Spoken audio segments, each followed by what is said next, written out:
সূরা ইউসুফ।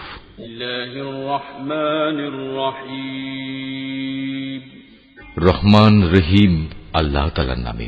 আলিফ লাম র, এগুলো হচ্ছে একটি সুস্পষ্ট গ্রন্থের আয়াত। নিঃসন্দেহে আমি একে আরবি কোরআন হিসেবে নাজিল করেছি যেন তোমরা তা অনুধাবন করতে পারো। হে নবী, আমি তোমাকে এ কোরআনের মাধ্যমে একটি সুন্দর কাহিনী শোনাতে যাচ্ছি যা আমি তোমার কাছে ওহী হিসেবে পাঠিয়েছি, অথচ তার আগ পর্যন্ত তুমি এ কাহিনী সম্পর্কে ছিলে সম্পূর্ণ বেখবর লোকদেরই একজন। এটা হচ্ছে সে সময়ের কথা যখন ইউসুফ তার পিতাকে বলল, হে আমার পিতা, আমি স্বপ্নে দেখেছি 11টা তারা, চাঁদ ও সূরজকে আমি এদের আমার প্রতি সাজদাবনত অবস্থায় দেখেছি। একথা শুনে তার পিতা বলল, হে আমার স্নেহের পুত্র, তুমি তোমার এই স্বপ্নের কথা কিন্তু তোমার ভাইদের কাছে বলে দিও না, তারা তোমার বিরুদ্ধে ষড়যন্ত্র আঁটতে শুরু করবে, কেননা শয়তান মানুষের খোলাখুলি দুশমন। এমনি করেই তোমার মালিক তোমাকে নবুয়তের জন্য মনোনীত করবেন এবং তোমাকে স্বপ্নের ব্যাখ্যা সহ দুনিয়ার জ্ঞান শিক্ষা দেবেন এবং তার নিয়ামত তোমার উপর ও ইয়াকুবের সন্তানদের উপর তেমনি ভাবেই পূর্ণ করে দেবেন যেমনি ভাবে এর আগেও তিনি তোমার পূর্বপুরুষ ইব্রাহিম ও ইসহাকের উপর তা পূর্ণ করে দিয়েছিলেন। নিশ্চয়ই তোমার মালিক সর্বজ্ঞ ও প্রবল প্রজ্ঞাময়। ইউসুফ ও তার ভাইদের কাহিনীর মাঝে যারা সত্যানুসন্ধিৎসু তাদের জন্য প্রচুর নিদর্শন রয়েছে। এ কাহিনীটি শুরু হয়েছিল ইউসুফের ভাইদের দিয়ে, যখন তারা একজন আরেকজনকে বলল, আমাদের পিতার কাছে দেখা যাচ্ছে ইউসুফ ও তার ভাই আমাদের চাইতে বেশি প্রিয়, যদিও আমরাই হচ্ছে একটি ভারী দল। আসলে আমাদের পিতা ভ্রষ্ট বিভ্রান্তিতে আছেন। তাই শয়তান তাদের পরামর্শ দিল, ইউসুফকে মেরে ফেলো অথবা তাকে কোনো এক অজানা জায়গায় নির্বাসনে দিয়ে এসো, এরপর দেখবে তোমাদের পিতার দৃষ্টি তোমাদের দিকেই নিবিষ্ট হবে, অতঃপর তোমরা আবার সবাই ভালো মানুষ হয়ে যেও। এর মধ্যে তাদের মধ্যে থেকে একজন বলল, না, ইউসুফকে তোমরা হত্যা করো না। তোমরা যদি সত্যি সত্যি কিছু একটা করতে চাও তাহলে তাকে হয়তো কোনো গভীর কূপে ফেলে দিয়ে এসো, আসা যাওয়ার পথে কোনো যাত্রীদল তাকে উঠিয়ে নিয়ে যাবে। সিদ্ধান্ত মোতাবেক সবাই পিতার কাছে এলো এবং তারা বলল, হে আমাদের পিতা, এ কি হলো তোমার? তুমি কি ইউসুফের ব্যাপারে আমাদের উপর ভরসা করতে পারছো না? অথচ আমরা সবাই হচ্ছি তার শুভাকাঙ্ক্ষী। আগামীকাল তাকে তুমি আমাদের সাথে জঙ্গলে যেতে দাও, সে আমাদের সাথে ফলমূল খাবে ও খেলাধুলা করবে, আমরা নিশ্চয়ই তার রক্ষণাবেক্ষণ করব। সে বলল, এটা অবশ্যই আমাকে কষ্ট দেবে যে তোমরা তাকে নিয়ে যাবে, তদুপরি আমি ভয় করছি এমন তো হবে না যে বাঘ তাকে এসে খেয়ে ফেলবে, অথচ তোমরা তার ব্যাপারে অমনোযোগী হয়ে পড়বে। তারা বলল, আমরা একটি ভারী দলবদ্ধ শক্তি হওয়া সত্ত্বেও যদি তাকে বাঘ এসে খেয়ে ফেলে তাহলে আমরা সত্যি অথর্ব ও ক্ষতিগ্রস্ত হয়ে পড়ব। অতঃপর অনেক বলে কয়ে যখন তারা তাকে নিয়ে গেল এবং তারা তাকে এক অন্ধ কূপে নিক্ষেপ করার ব্যাপারে সবাই সিদ্ধান্ত নিল এবং তারা তাকে কূপে নিক্ষেপ করেও ফেলল, তখন আমি তাকে ওহী পাঠিয়ে জানিয়ে দিলাম, একদিন এমন আসবে যেদিন তুমি এসব কথা এদের সবাইকে বলে দেবে। এরা তো জানেই না এ ঘটনা কার জন্য কি পরিণাম বয়ে আনবে। ইউসুফকে কুয়ায় ফেলে দিয়ে রাতের কিছু অংশ অতিবাহিত হবার পর তারা কাঁদতে কাঁদতে তাদের পিতার কাছে এলো। অনুযোগের স্বরে তারা বলল, হে আমাদের পিতা, আমরা জঙ্গলে দৌড়ের প্রতিযোগিতা দিয়ে দেখতে চেয়েছিলাম আমাদের মধ্যে কে আগে যেতে পারে। আমরা ইউসুফকে আমাদের মাল সামানা পাহারা দেওয়ার জন্য এগুলোর পাশে রেখে গিয়েছিলাম। ইতিমধ্যে একটা নেকড়ে বাঘ এসে তাকে খেয়ে ফেলে, কিন্তু তুমি তো আমাদের কথা কিছুতেই বিশ্বাস করবে না, যত সত্যবাদী আমরা হই না কেন। তারা তার জামায় মিথ্যা রক্ত মেখে নিয়ে এসেছিল। তাদের কথা শুনে সে বলল, হ্যাঁ, তোমরা বরং এটা বলো, একটা কথা তোমরা মনে মনে ঠিক করে এনেছ এবং ধরে নিয়েছ, তা আমি বিশ্বাস করব। সুতরাং এ অবস্থায় পূর্ণ ধৈর্য ধারণ করাই আমার জন্য ভালো। তোমরা যে মন গড়া কথা বলছো সে ব্যাপারে আল্লাহ তাআলাই হচ্ছেন আমার একমাত্র সাহায্যস্থল। অতঃপর ঘটনা এমন হল, একটি বাণিজ্যিক কাফেলা সেখানে এলো। তারা একজন পানি সংগ্রাহককে কুয়ার কাছে পাঠালো। সে যখন তার বালতি কুয়ায় নিক্ষেপ করল, অতঃপর সে যখন বালতি টান দিল তখন দেখল একটি জীবন্ত বালক তাতে বসা। সে তখন চিৎকার দিয়ে বলল, ওহে, তোমরা শোনো, সুখবর, এ তো দেখছি এক কিশোর বালক। কাফেলার লোকেরা বাণিজ্যিক পণ্য মনে করে একে লুকিয়ে নিল। আসলে আল্লাহ তাআলা ভালো করেই জানতেন যা কিছু এরা তখন করছিল। তারা তাকে স্বল্প মূল্যে নির্দিষ্ট কয়েক দিরহামের বিনিময়ে বিক্রি করে দিল। বিনা পুঁজির পণ্য বিধায় এ ব্যাপারে তারা বেশি আশাও করেনি। মিশরের যে ব্যক্তি তাকে ক্রয় করেছিল সে তাকে নিজ ঘরে এনে তার স্ত্রীকে বলল, সম্মানজনকভাবে এর থাকার ব্যবস্থা করো, সম্ভবত বড় হয়ে সে কোনোদিন আমাদের উপকারে আসবে, অথবা ইচ্ছা করলে তাকে আমরা নিজেদের ছেলেও বানিয়ে নিতে পারি। এভাবেই একদিন আমি মিশরের জমিনে ইউসুফকে সম্মানজনক প্রতিষ্ঠা দান করলাম, যাতে করে আমি তাকে স্বপ্নের ব্যাখ্যা সহ অন্যান্য বিষয় আশয় সম্পর্কিত জ্ঞান শিক্ষা দিতে পারি। আল্লাহ তাআলা সব সময় স্বীয় ইরাদা বাস্তবায়নে ক্ষমতাবান, যদিও অধিকাংশ মানুষ এ কথাটা জানে না। অতঃপর সে যখন পূর্ণ যৌবনে উপনীত হল, তখন আমি তাকে নানা রকম প্রজ্ঞা ও জ্ঞান দান করলাম, আর আমি এভাবেই নেককার লোকদের পুরস্কার দিয়ে থাকি। একদিন এমন হল, সে যে মহিলার ঘরে থাকত সে তাকে তার প্রতি অসৎ উদ্দেশ্যে আকৃষ্ট করতে চাইল, এবং এ উদ্দেশ্যে সে তার ঘরের দরজাসমূহ বন্ধ করে দিয়ে তাকে বলল, এসো আমার কাছে। এ অশ্লীল প্রস্তাব শুনে সে বলল, আমি এ থেকে বাঁচার জন্য আল্লাহ তাআলার কাছে আশ্রয় চাচ্ছি। তিনি আমার মালিক, তিনি আমার উৎকৃষ্ট আশ্রয়। যে আল্লাহ তাআলা আমাকে আশ্রয় দিয়ে এখানে থাকতে দিয়েছেন, তার সাথে এ জুলুম আমি করব কিভাবে? তিনি অকৃতজ্ঞ জালেমদের কখনো মুক্তি দেন না। সে মহিলা তার প্রতি অসৎ কাজের এরাদা করে ফেলেছিল, এবং সেও তার প্রতি একই উদ্দেশ্যে এরাদা প্রায় করেই ফেলত, যদি না সে বিশেষ রহমতের নিদর্শন হিসেবে তার মালিকের নিদর্শন প্রত্যক্ষ না করত। এভাবেই আমি ইউসুফকে নৈতিকতার উচ্চমানে প্রতিষ্ঠিত রাখলাম, যেন আমি তার থেকে অন্যায় ও অশ্লীলতাপূর্ণ কাজ দূরে সরিয়ে রাখতে পারি। অবশ্যই সে ছিল আমার নিষ্ঠাবান বান্দাদের একজন। অতঃপর তারা উভয়েই সম্পূর্ণ ভিন্ন ভিন্ন উদ্দেশ্যে দরজার দিকে দৌড়ে গেল। মহিলা তাকে ধরতে গিয়ে পেছন দিক থেকে তার জামা টেনে ছিঁড়ে ফেলল। এমত অবস্থায় তারা উভয়েই তার স্বামীকে দরজার পাশে দাঁড়ানো অবস্থায় পেল। তখন মহিলাটি স্বীয় অভিসন্ধি গোপন করার জন্য ইউসুফকে অভিযুক্ত করে বলল, কি শাস্তি হওয়া উচিত সে ব্যক্তির যে ব্যক্তি তোমার স্ত্রীর সাথে অশ্লীল কাজের ইচ্ছা পোষণ করে? তাকে হয় জেলে পাঠাতে হবে, নতুবা অন্য কোনো কঠিন শাস্তি দিতে হবে। সে বলল, সে মহিলাই আমাকে অশ্লীল কাজের প্রতি আকৃষ্ট করতে চেয়েছিল। এ সময় সে মহিলার আপনজনদের মধ্যে থেকে একজন এসে সাক্ষী হিসেবে নিজের সাক্ষ্য পেশ করে বলল, ইউসুফের জামা তদন্ত করে দেখা যাক। যদি তার জামার সম্মুখ ভাগ ছেঁড়া হয়ে থাকে, তাহলে বুঝতে হবে অভিযোগের ব্যাপারে সে মহিলা সত্য বলেছে, এবং সে ইউসুফ মিথ্যাবাদীদের একজন। যদি তার জামা পেছন দিক থেকে ছেঁড়া হয়ে থাকে, তাহলে বুঝতে হবে সে নারী মিথ্যা কথা বলছে, এবং সেই সত্যবাদীদের একজন।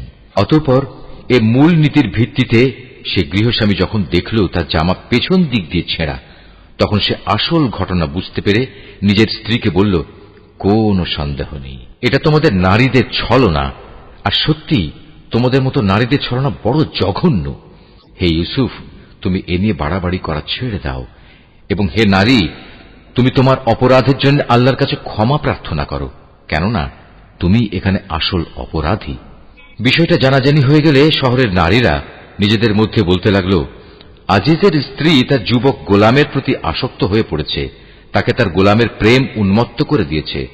আমরা তো দেখতে পাচ্ছি সে সুস্পষ্ট গুমরাহিতে নিমজ্জিত হয়েছে। মহিলা যখন ওদের কানাকানি ও ষড়যন্ত্রের কথা শুনল, তখন সে ওদের সবাইকে নিজের ঘরে ডেকে পাঠালো এবং তাদের জন্য একটি মাহফিলের আয়োজন করল। রীতি অনুযায়ী প্রত্যেককে খাবার গ্রহণের জন্য এক একটি ছুরি দিল। অতঃপর যখন তারা খাবার গ্রহণ করার জন্য ছুরির ব্যবহার শুরু করল, তখন সে ইউসুফকে বলল, এবার তুমি এদের সামনে বেরিয়ে এসো। যখন মহিলারা তাকে দেখল, তখন তারা তার গরিমায় রূপ যৌবনে অভিভূত হয়ে গেল এবং নিজেদের অজান্তেই ছুরি দিয়ে খাবার গ্রহণের পরিবর্তে নিজেদের হাত কেটে ফেলল। তারা বলল, কি অদ্ভুত সৃষ্টি! এ তো কোনো মানুষ নয়, এ তো হচ্ছে এক সম্মানিত ফেরেশতা। এবার বিজয়িনীর ভঙ্গিতে সে মহিলা বলল, তোমরা দেখলে তো, এ হচ্ছে সে ব্যক্তি যার ব্যাপারে তোমরা আমাকে ভর্ৎসনা তিরস্কার করছিলে। এটা ঠিক, আমি তার কাছ থেকে অসৎ কিছু কামনা করেছিলাম, কিন্তু সে নিজেকে বাঁচিয়ে রেখেছে। কিন্তু আমি তাকে যা করতে আদেশ করি, সে যদি তা না করে, তাহলে অবশ্যই সে কারাগারে নিক্ষিপ্ত হবে এবং অপমানিত হবে।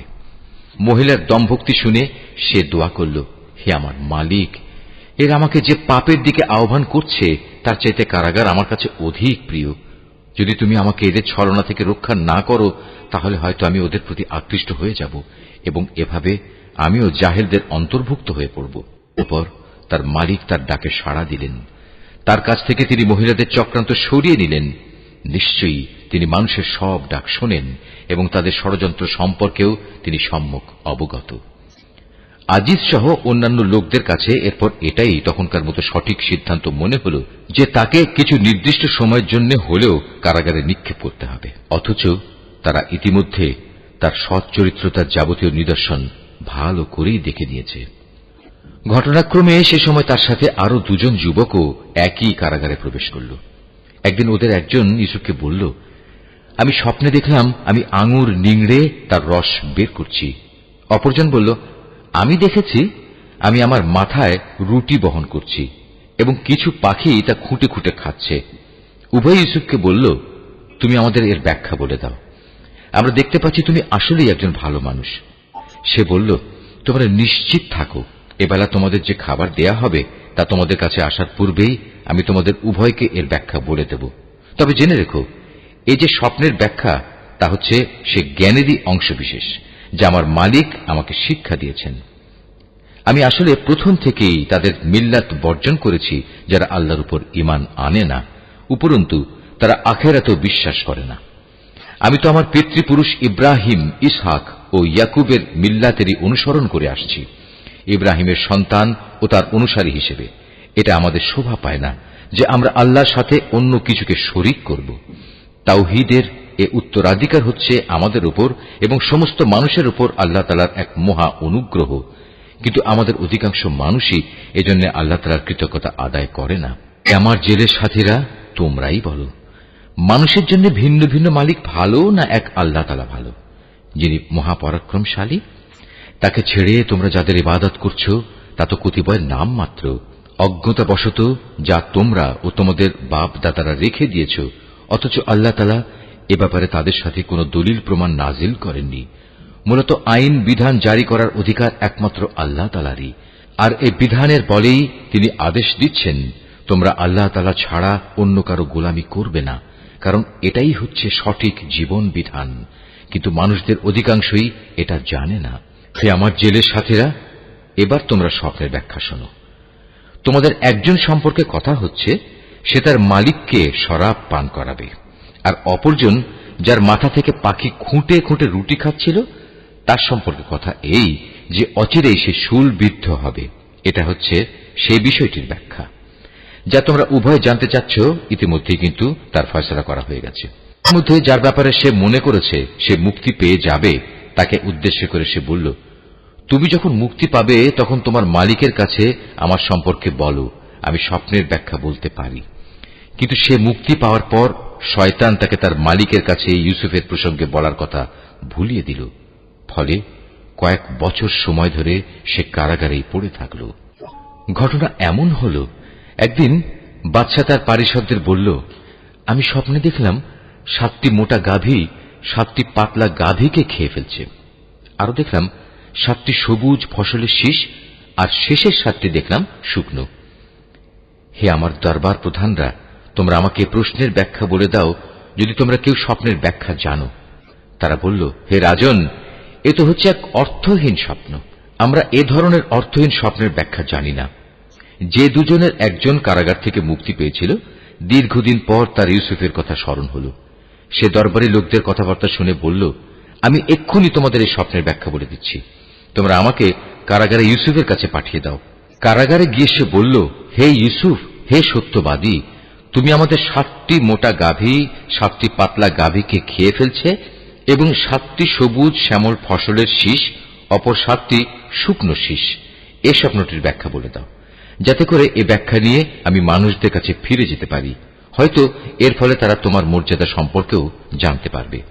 সে বলল, এ স্বপ্নের ব্যাখ্যা ও সে সম্পর্কে তোমাদের করণীয় হচ্ছে, তোমরা ক্রমাগত 7 বছর ফসল ফলাতে থাকবে। এ সময় প্রচুর ফসল হবে।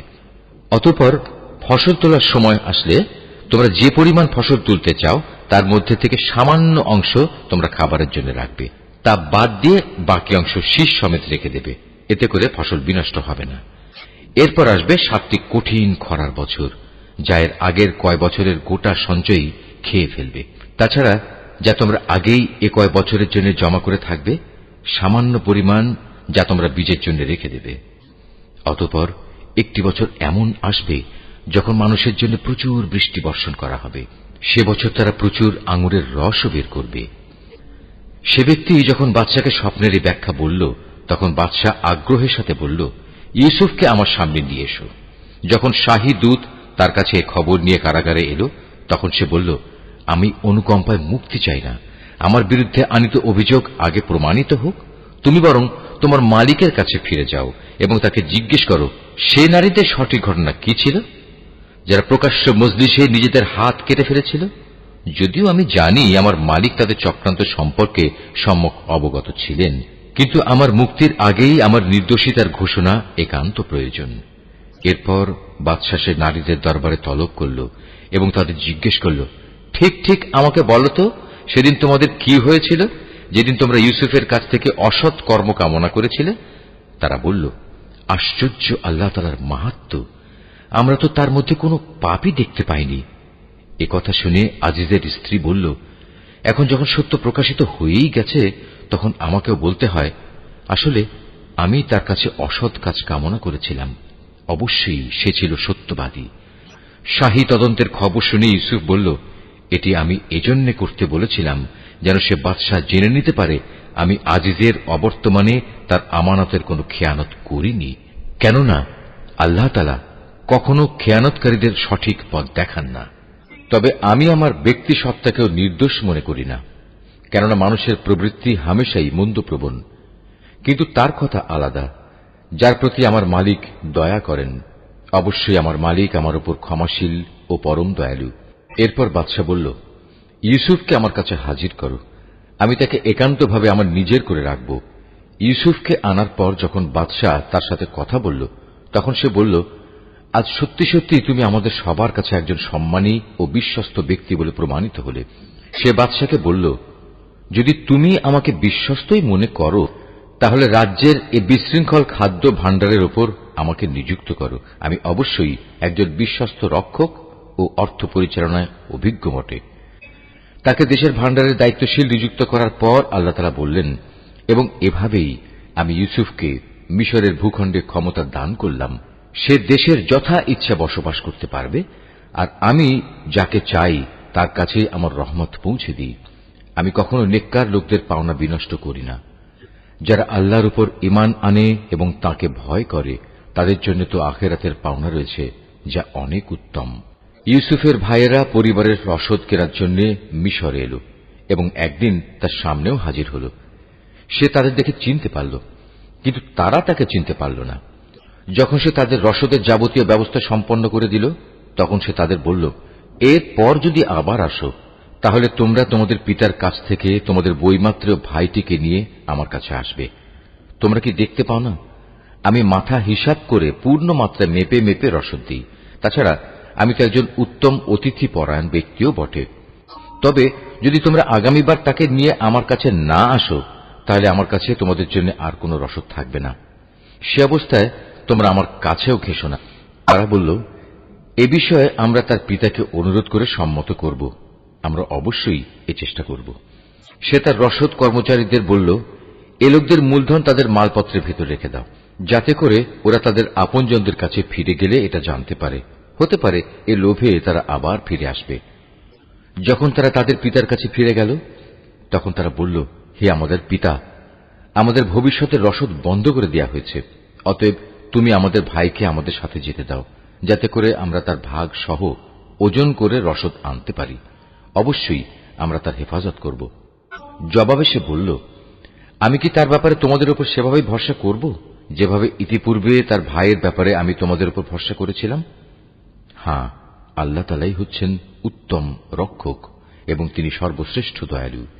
অতঃপর তারা যখন মালপত্র খুলল, তখন তারা তাদের মূলধন যা দিয়ে রসদ খরিদ করেছিল দেখতে পেল, তা তাদের পুরোপুরি ফেরত দেওয়া হয়েছে।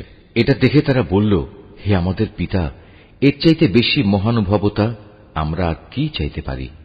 দেখো, আমাদের মূলধনও আমাদের ফেরত দেওয়া হয়েছে। এবার অনুমতি দাও আমরা ভাইকে নিয়ে যাই এবং আমরা আমাদের পরিবারের জন্য রসদ নিয়ে আসি। আমরা আমাদের ভাইয়ের হেফাজত করব এবং ভাইয়ের কারণে আমরা অতিরিক্ত একটি উট বোঝাই করে রসদও আনতে পারব। এবার আমরা যা এনেছি এটা তো ছিল পরিমাণে নিতান্ত কম। সে বলল, আমি কখনোই তাকে তোমাদের সাথে পাঠাবো না, যতক্ষণ না তোমরা আল্লাহর নামে আমাকে অঙ্গীকার দেবে যে তোমরা অবশ্যই তাকে আমার কাছে ফিরিয়ে আনবে। তবে হ্যাঁ, কোথাও যদি তোমরা নিজেরাই সমস্যায় পরিবেষ্টিত হয়ে যাও তাহলে তা হবে ভিন্ন কথা।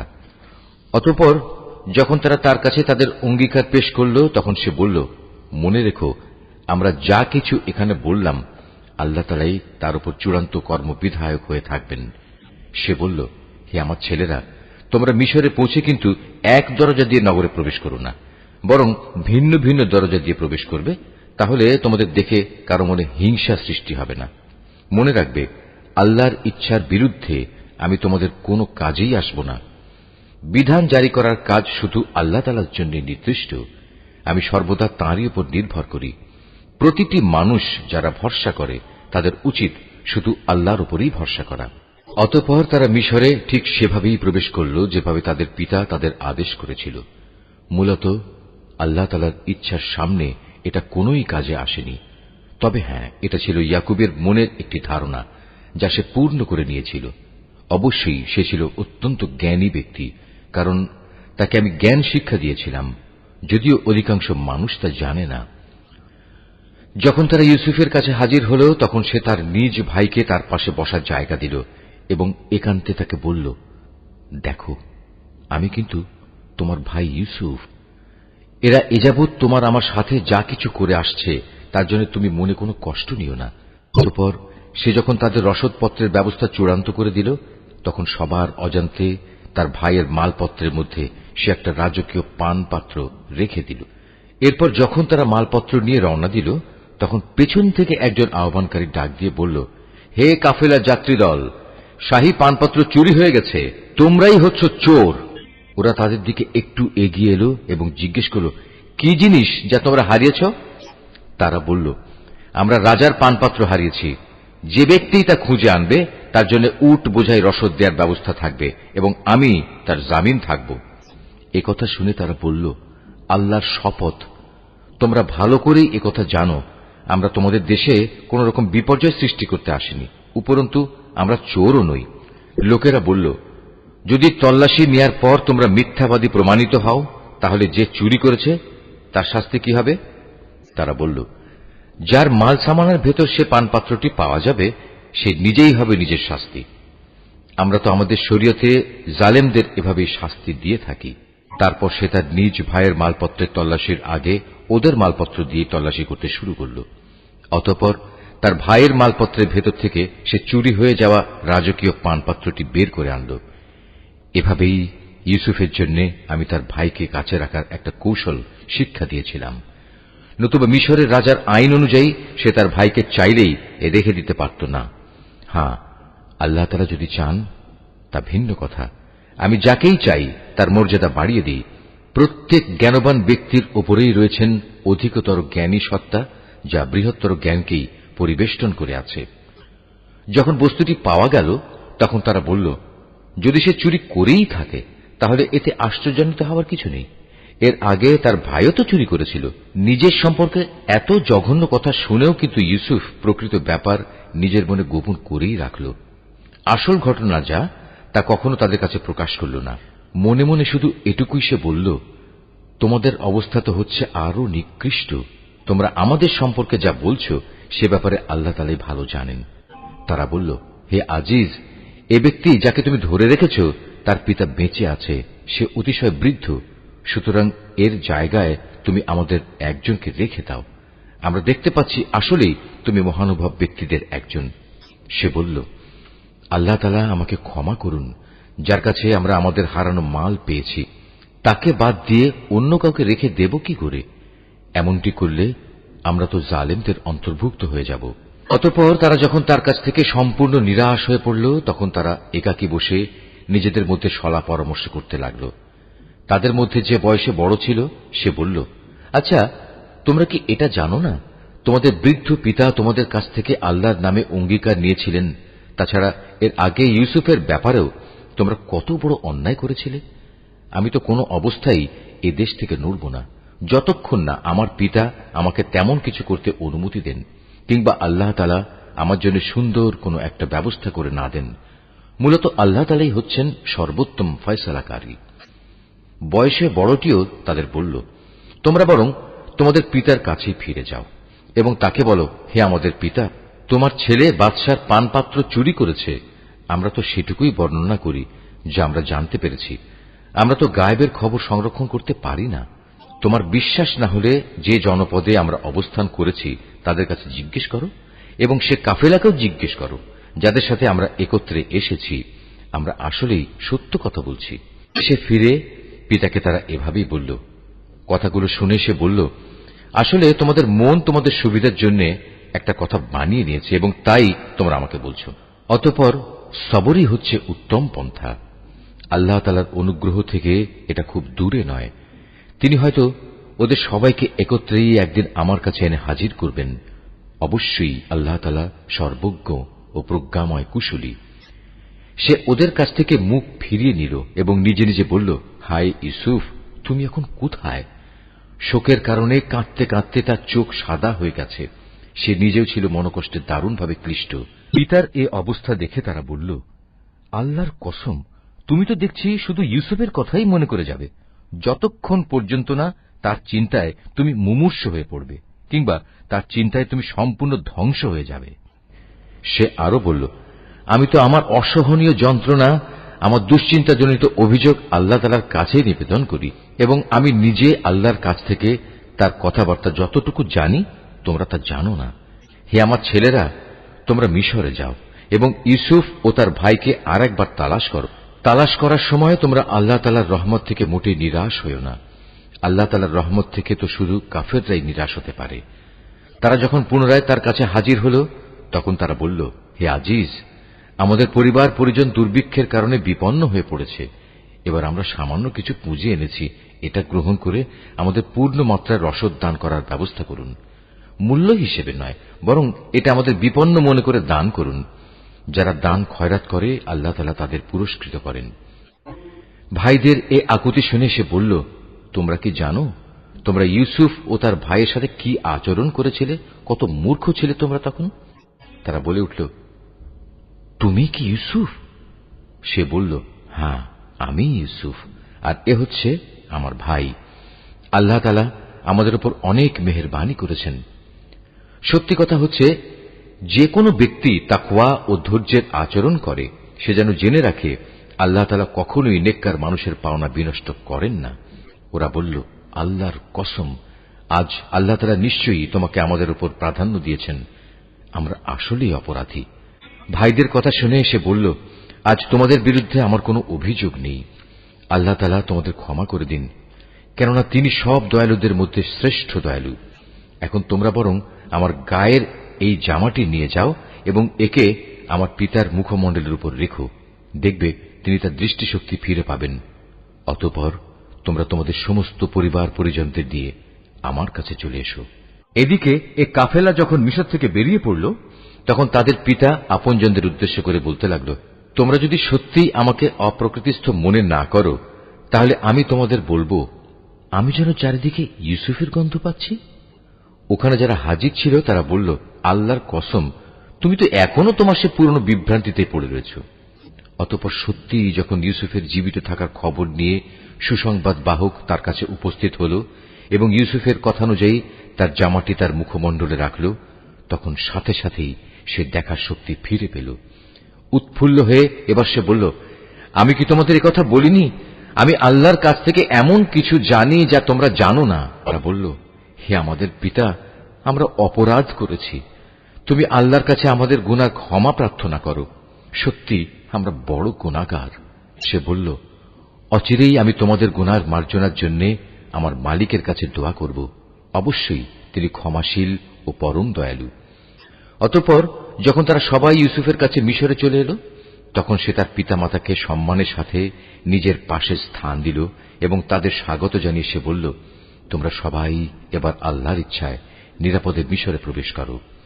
সেখানে যাওয়ার পর সে তার পিতামাতাকে সম্মানের উচ্চ আসনে বসালো এবং ওরা সবাই দরবারের নিয়ম অনুযায়ী তার প্রতি সম্মানের সাজদা করল। এ সময় ইউসুফের তার অতীত স্বপ্নের কথা মনে হয়ে গেল। সে বলল, হে আমার পিতা, এ হচ্ছে আমার ইতিপূর্বেকার সে স্বপ্নের ব্যাখ্যা। আজ আমার মালিক যা সত্যে পরিণত করেছেন, তিনি আমাকে জেল থেকে বের করে আমার উপর অনুগ্রহ করেছেন। তিনি তোমাদের মরুভূমির আরেক প্রান্ত থেকে রাজ দরবারে এনে তোমাদের উপর মেহেরবানি করেছেন। এমনকি শয়তান আমার এবং আমার ভাইদের মধ্যেকার সম্পর্ক খারাপ করার গভীর চক্রান্ত করার পরেও তিনি দয়া করেছেন। অবশ্যই আমার মালিক যা ইচ্ছা করেন তা অত্যন্ত নিপুণতার সাথে আঞ্জাম দেন। নিশ্চয়ই তিনি সর্বজ্ঞ ও প্রবল প্রজ্ঞাময়। হে আমার মালিক, তুমি আমাকে যেমনি রাষ্ট্র ক্ষমতা দান করেছ, তেমনি স্বপ্নের ব্যাখ্যা সহ দুনিয়ার আরো বহু বিষয় আশয় শিক্ষা দিয়েছ। হে আসমান সমূহ ও জমিনের স্রষ্টা, তুমি আমার একমাত্র অভিভাবক, দুনিয়াতেও এবং আখিরাতেও। একজন অনুগত বান্দা হিসেবে তুমি আমার মৃত্যু দিও এবং পরকালে আমাকে নেককার মানুষদের দলে শামিল করো। হে নবী, এই যে ইউসুফের কাহিনী যা আমি তোমাকে শোনালাম, তা হচ্ছে তোমার অদেখা ঘটনাসমূহের একটি। এটা আমি তোমাকে ওহির মাধ্যমেই জানিয়েছি। নতুবা তারা যখন ইউসুফের বিরুদ্ধে তাদের পরিকল্পনা চূড়ান্ত করছিল এবং তারা যখন তার বিরুদ্ধে যাবতীয় ষড়যন্ত্র চালিয়ে যাচ্ছিল, তখন তুমি তো সেখানে হাজির ছিলে না। এ সত্ত্বেও অধিকাংশ মানুষের অবস্থা হচ্ছে, যত দলিল প্রমাণই দেয়া হোক না কেন, তারা কখনো ঈমান আনার মতো নয়। অথচ তুমি তো তাদের কাছ থেকে এই দাওয়াত ও তাবলীগের জন্য কোনো পারিশ্রমিক দাবি করছো না। তাছাড়া এ কোরআন দুনিয়া জাহানের অধিবাসীদের জন্য একটি নসিহত বই তো নয়। এ আকাশমণ্ডলী ও জমিনে আল্লাহর কুদরতের কত বিপুল পরিমাণ নিদর্শন রয়েছে, যার উপর দিয়ে মানুষ প্রতিনিয়ত অতিবাহন করে, কিন্তু তারা তার প্রতি ক্ষমাহীন উদাসীন থাকে। তাদের অধিকাংশ মানুষই আল্লাহ তাআলার উপর ঈমান আনে না। তারা আল্লাহ তাআলার সাথে শিরক করতেই থাকে। তবে তারা কি এ বিষয়ে নির্ভর হয়ে গেছে যে হঠাৎ করে একদিন তাদের উপর আল্লাহ তাআলার সর্বগ্রাসী আযাবের শাস্তি কিংবা আকস্মিক কিয়ামত আপতিত হবে? অথচ তারা তা জানতেও পারবে না। হে নবী, এদের তুমি বলে দাও, এ হচ্ছে আমার পথ। আমি মানুষদের আল্লাহর দিকে আহ্বান করি। আমি ও আমার অনুসারীরা পূর্ণাঙ্গ সচেতনতার সাথেই এই পথে আহ্বান জানাই। আল্লাহ তাআলা মহান, পবিত্র এবং আমি কখনো মুশরিকদের অন্তর্ভুক্ত নই। তোমার আগে বিভিন্ন জনপদে যত নবী আমি পাঠিয়েছিলাম, তারা সবাই তোমার মতো মানুষই ছিল। আমি তাদের উপর ওহী নাজিল করতাম। এরা কি আমার জমিন পরিভ্রমণ করেনি? করলে অবশ্যই তারা দেখতে পেত এদের পূর্বেকার লোকদের কি ভয়াবহ পরিণাম হয়েছিল। সত্য কথা হচ্ছে, আখিরাতের ঠিকানা তাদের জন্যই কল্যাণময়, যারা নবীদের পথে চলে তাকওয়া অবলম্বন করেছে। পূর্ববর্তী মানুষদের পরিণাম দেখেও কি তোমরা কিছু অনুধাবন করবে না? আগেও মানুষ নবীদের মিথ্যা সাব্যস্ত করত। এমনকি নবীরা কখনো কখনো নিরাশ হয়ে যেত। তারা মনে করত তারা বুঝি সাহায্যের প্রতিশ্রুতিতে মিথ্যাবাদী সাব্যস্ত হয়ে যাবে। তখন হঠাৎ করেই তাদের কাছে আমার সাহায্য এসে হাজির হল। তখন আমি যাকে চাইলাম তাকেই শুধু আযাব থেকে নাজাত দিলাম। আর নাফরমান জাতির উপর থেকে আমার আযাব কেউই রোধ করতে পারে না। অবশ্যই অতীতের জাতিসমূহের কাহিনীতে জ্ঞানবান মানুষদের জন্য অনেক শিক্ষা রয়েছে। কোরআনের এসব কথা কোনো মন গড়া গল্প নয়, বরং এ হচ্ছে তারই স্পষ্ট সমর্থন যে আসমানি কিতাব তাদের কাছে আগে থেকেই মজুদ রয়েছে, বরং তাতে রয়েছে প্রতিটি বিষয়ের বিস্তারিত ও সঠিক ব্যাখ্যা। সর্বোপরি এতে রয়েছে ঈমানদার মানুষদের জন্য হেদায়েত